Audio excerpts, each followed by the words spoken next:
9조 원. 이 숫자가 뭘 의미하는지 아십니까? 바로 여러분이 지난 몇 년간 더 낸 빵값과 설탕값의 합계입니다.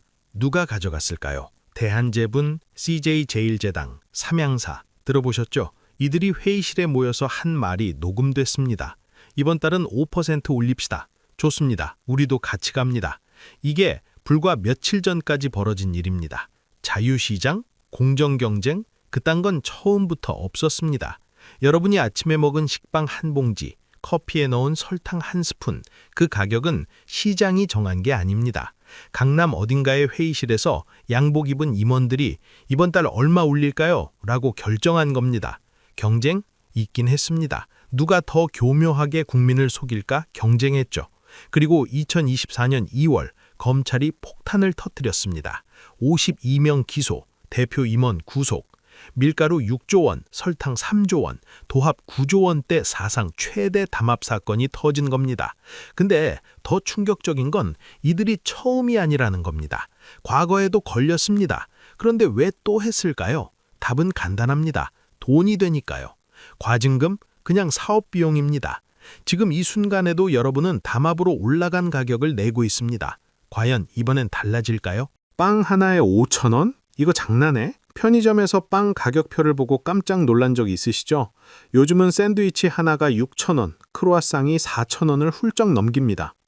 최근 빵플레이션, 슈가플레이션이라는 신조어까지 등장했습니다.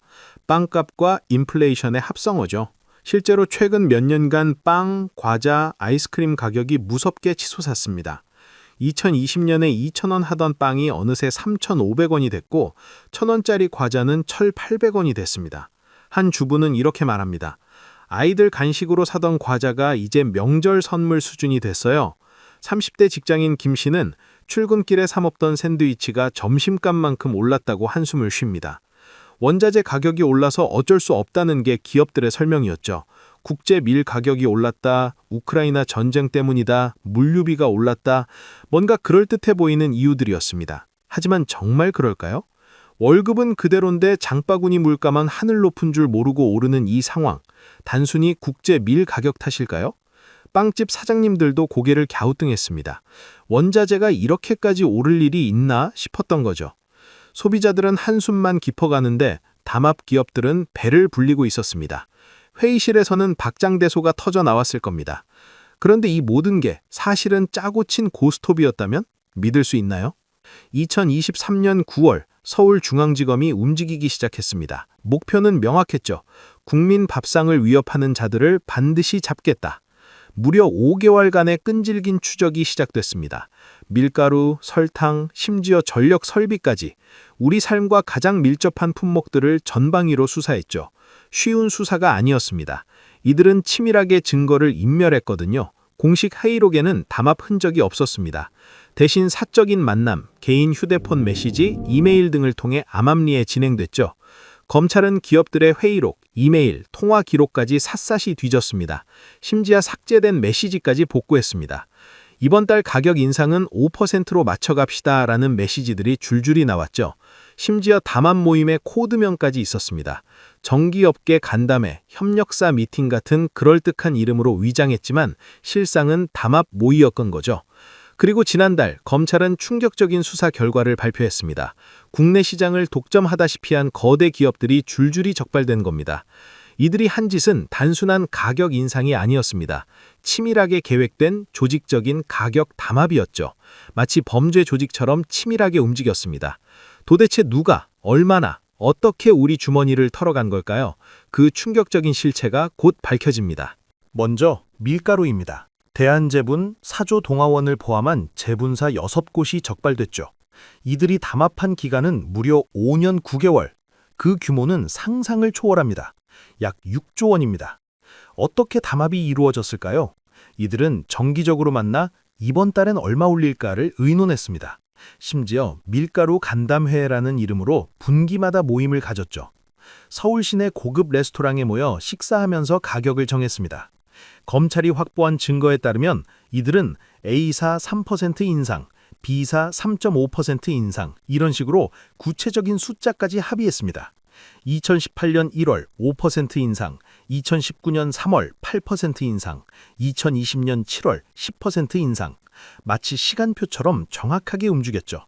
가격 인상폭과 시기를 미리 정해놓고 마치 약속이라도 한 듯 동시에 가격을 올렸습니다. A사가 오늘 올리면 B사는 내일, C사는 모레. 마치 도미노처럼 순차적으로 움직였죠. 심지어 너무 노골적으로 하지 말자며 하루 이틀 시차를 두고 올리기도 했습니다. 하지만 결과는 똑같았습니다. 일주일 안에 모든 회사가 같은 폭으로 가격을 올린 거죠. 그 결과 밀가루 가격은 최고 42%나 치솟았습니다. 기업들은 원자재 가격 상승 때문이라고 둘러댔지만 실상은 자기들끼리 짜고 친 각본이었던 겁니다. 빵집 사장님들은 억울하게 소비자들에게 욕먹고 소비자는 비싼 빵값 내고 웃는 건 제분사들 뿐이었습니다. 그런데 밀가루만 문제였을까요? 달콤한 배신은 따로 있었습니다.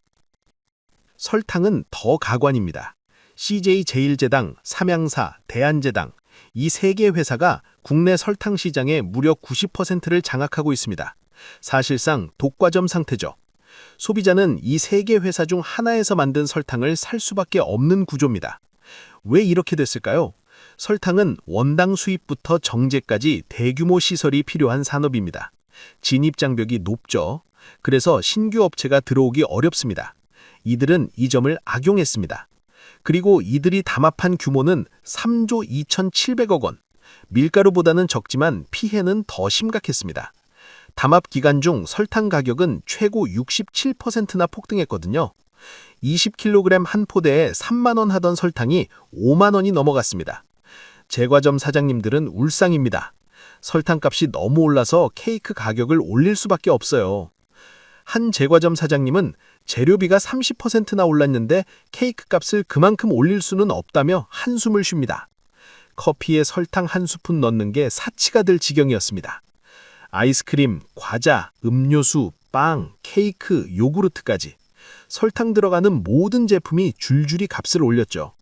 시장 점유율 90%라는 압도적 지배력을 이용해 소비자들을 완전히 볼모로 잡은 겁니다. 싫으면 사 먹지 마라는 태도였죠. 하지만 설탕 없이 어떻게 살겠습니까? 검찰의 칼날이 번쩍였습니다. 총 52명이 기소됐습니다. 단순 경고나 과태료 수준이 아닙니다. 형사처벌입니다. 특히 설탕 3사의 대표 임원들은 구속됐죠. 법정 구속입니다. 수갑을 차고 호송차에 오르는 장면이 뉴스에 나왔습니다. 한 임원은 억울하다, 업계 관행이었다고 항변했지만 소용없었습니다. 업계 관행이라고 해서 불법이 합법이 되는 건 아니니까요. 밀가루 카르텔 주도자들도 불구속 기소됐고요. 담합에 가담한 실무 담당자들까지 모두 재판에 넘겨졌습니다. 회사 지시를 따랐을 뿐이라는 변명도 통하지 않았습니다. 52명이라는 숫자가 얼마나 큰지 아시나요? 이건 단순히 몇 명의 일탈이 아니라 조직 전체가 범죄에 가담했다는 의미입니다. 본부장급부터 실무팀장급까지 담합의 사슬에 연루된 모든 사람이 기소된 겁니다. 국민의 밥상을 인질로 잡고 배를 불린 이들이 줄줄이 법의 심판대에 오른 겁니다. 검찰의 이번 조치는 이례적으로 강경했습니다. 왜일까요? 사실 이들은 초범이 아니었거든요.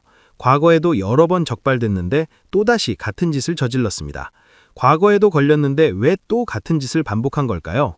이들 기업, 사실 담합으로 공정거래위원회에 적발된 게 한두 번이 아닙니다. 대한제부는 과거에도 여러 차례 적발됐죠. 2010년에도 걸렸고 2015년에도 걸렸습니다. CJ제일제당도 마찬가지입니다. 2018년에 설탕 담합으로 적발돼 과징금 500억 원을 냈습니다. 그런데 5년 뒤인 2023년에 또 같은 짓을 한 겁니다. 그때마다 공정위는 과징금을 부과했습니다. 수백억, 때론 수천억 원씩요. 그런데 이들은 왜 멈추지 않았을까요? 답은 간단합니다. 과징금보다 담합으로 얻는 이익이 훨씬 컸으니까요. 예를 들어 1,000억 원 과징금 내더라도 담합으로 5천억 벌면 남는 장사죠. 일종의 사업 비용으로 계산한 겁니다. 담합 걸리면 과징금 얼마 나올까? 1,000억? 그럼 우리가 벌 수 있는 게 5천억이니까 해도 되겠네. 이런 계산이 회의실에서 버젓이 오갔을 겁니다. 게다가 형사처벌은 없었습니다. 기업만 벌금 내면 끝.